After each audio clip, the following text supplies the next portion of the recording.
pretty mother's home, sweeter than the honey in the comb.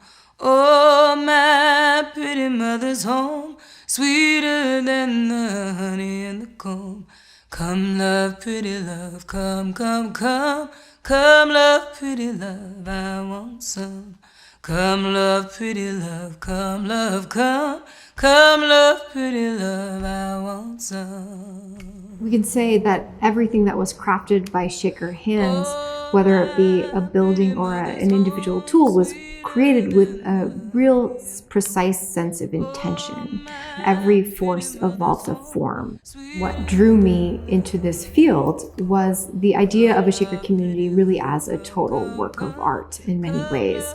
The Shakers really designed the landscape, the architecture, the furniture, the tools and domestic objects with a very holistic vision in mind, which was to be visions of heaven on earth.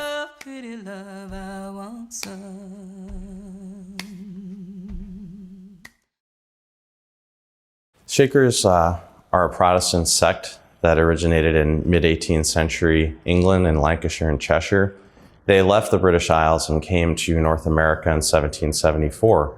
They were led by a charismatic woman who her followers recognized as the female embodiment of the Christ Spirit returned to earth. Shakers were celibate, they were pacifist, and following their confession of sins, they organized themselves into intentional religious communities where they held all property in common. Shakerism is a very dualist faith in a way that many marginalized Christian traditions have been since the beginning of Christianity. And they essentially see the world as a fallen place, and they see man as a fallen being. And part of the goal of Shakerism is this reconciliation of the two halves of humanity, the men and women. When the pre-fall state, depending on how you interpret scripture, God, he created them in his image. The Shakers took that to mean that God is a biune being, male and female. And before the fall, Adam and Eve had both of those natures within them. And so part of the salvific mission of the Shakers is to regain that pre-fall state. And that kind of spirituality was also brought to bear on the physical environment that they created. They wanted no superfluities. They wanted simple stuff. And if they had to live in this material world, they wanted to do it with the minimum of fuss, make it purely functional, and in that way show the devotion to the spiritual mission that they were on to really get back to heaven, to restore that pre-fall state. Fall on the rock and be broken. There's a famous Shaker saying, do all your work as you would if you had 1,000 years to live, and as you would if you knew you must die tomorrow. And what's so remarkable about that, it's speaking to the idea of the Christian millennium. They're already saved, so they can do things to the utmost of their ability, but death isn't a concern to them. And be broken. La, la, la, la, la. Things were organized very clearly, very cleanly, and often they relied on very pure forms of geometry for that organizational system. Squares, circles, these long, clean pathways to define villages, and then of course these very rigid furniture forms to even keep the body oriented in specific ways within the space when at rest. For example, the chairs that we're sitting in right now. Father Joseph Meacham, a Baptist who was one of Mother Ann's almost immediate successors, actually grew up in a house very much like the one that we're sitting in right now, which is the Shaker Meeting House. Father Joseph prescribed that the communities in the 1790s be organized so that the buildings were parallel to each other into that central road. So it's that ordering again from the microcosm to the macrocosm, or in reverse, where everything is really rectilinear all the way through. Now, Meacham's house he grew up in probably wasn't wide open on the first floor like this one is. This is again another example of how the Shakers were different from the world around them.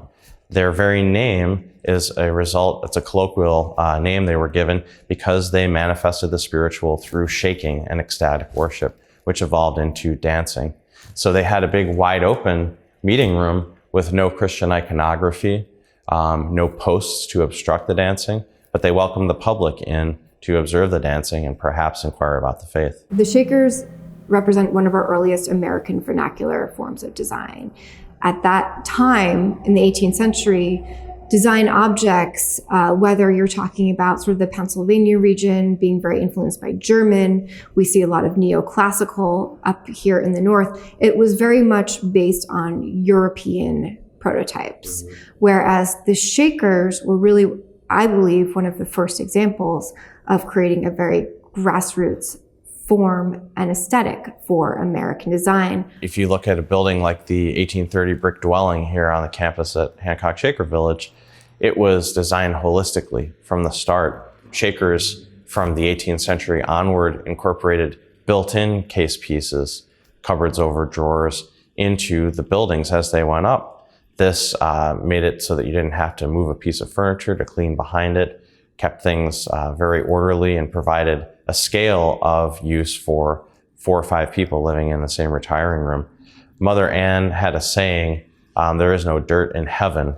And it is definitely clear from Shaker visitors' accounts that the Shakers strove to keep their villages neat and tidy. And by the mid-19th century, the Shaker communities were a tourist destination. We shouldn't forget that Herman Melville and Nathaniel Hawthorne actually visited this community. And the legend, if I remember right, is they had a race around the round stone barn. I kind of wonder about that, but... Yeah, I don't know how substantiated that is, but that is the myth. That's the myth. And non-Shakers would come to Shaker worship service, honestly, as kind of a borderline freak show experience, I think, for most of them. But they would purchase Shaker fancy goods. And these goods, which started as these functional oval boxes, by the later 19th century are lined in silk and fitted out with little sewing notions like felt needle wallets and little strawberries made of silk filled with emery that you could sharpen your needles in, wax cakes for waxing your needles. So they were marketing things really geared towards the non-Shaker worldly consumer. So the oval box, which is of course an iconic Shaker form, although it was not by any means invented exclusively by the Shakers, was begun to be manufactured within communities for community use. So you'd see them in pantries, you'd see them in retiring rooms or bedrooms. Often they were brightly colored and they contained objects and materials for use within communities. Every aspect of Shaker design, whether it be the position and relationship of a structure to landscape or the position and structure of a piece of furniture to another or to the human body, was designed with such a sense of intention and singularity of mission and spirit. Brings to mind the window sash in the brick dwelling. The same with the pinboard or peg rail that surrounds us even in this room. It's a Shaker recognition of the need to hang things up. And you want to do it in an orderly way. So we see historic illustrations of Shakers come to the meeting house and the women hang up their bonnets and their cloaks, and the brethren hang up their overcoats and their round hats. And you can see there's more than enough pegs here to accomplish that purpose. Mm-hmm. Yeah, the peg rail is a great example of a very specific purpose-built form in this space, as you mentioned, for hats and coats. But then we see it in other spaces on campus, for example, the retiring rooms, and even some of the workspaces where it is more ambiguous and almost as if they're creating space for an evolution of purpose or even a spirit of experimentation, which I think also pervades Shaker design as we're looking at it over time. We're sitting at the foot of the Shakers' holy mountain, Mount Sinai, and there's a brook that comes down. The Shakers caught the water from the brook in a large reservoir, and for most of the community's history, there was an undershot wheel here that was used to turn all kinds of woodworking equipment and laundry equipment in a shared gender facility, the laundry and machine shop, that's just to the south of us. By the late 19th century, the Shakers realized they could get a turbine, which would be far more efficient to make these machines work. So they retrofitted everything, and the brothers even installed a special adaptation for the sisters. There's a very small sliding door on a panel board wall in the sisters' laundry that they could open to reach through to turn the water on or off.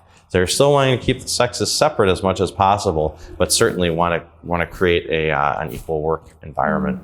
The idea of rerouting entire waterways to facilitate work in these villages, the idea of that is just so astounding. And it not only powered the laundry machine shop, but also was fed to the dye house, where the Shaker sisters would dye bolt upon bolt of textile as well as skeins of yarn, many of which were spun and woven here in the village from the merino wool or flax that was harvested on site.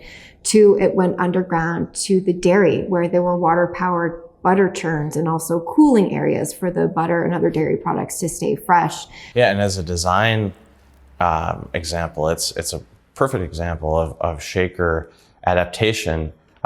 Every farmer that had cows around here had a dairy barn. The Shakers had a massive herd of dairy cows. And so they sought to have the most efficient way to house them, feed them, milk them, provide a haymow for them, and collect their manure. So the building essentially functions as a machine. In many ways, we could talk about the Shaker village as a whole as a machine for living, for working, and for worshiping.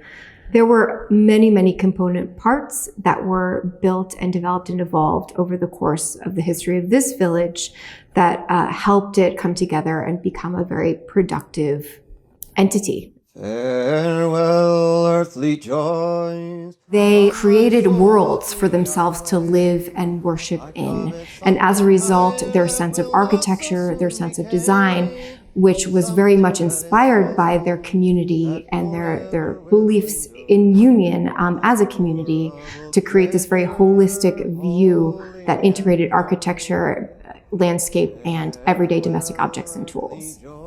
I don't know if that made sense. It did until you did that. Sorry. Whoops. Something that is permanent, the world cannot destroy.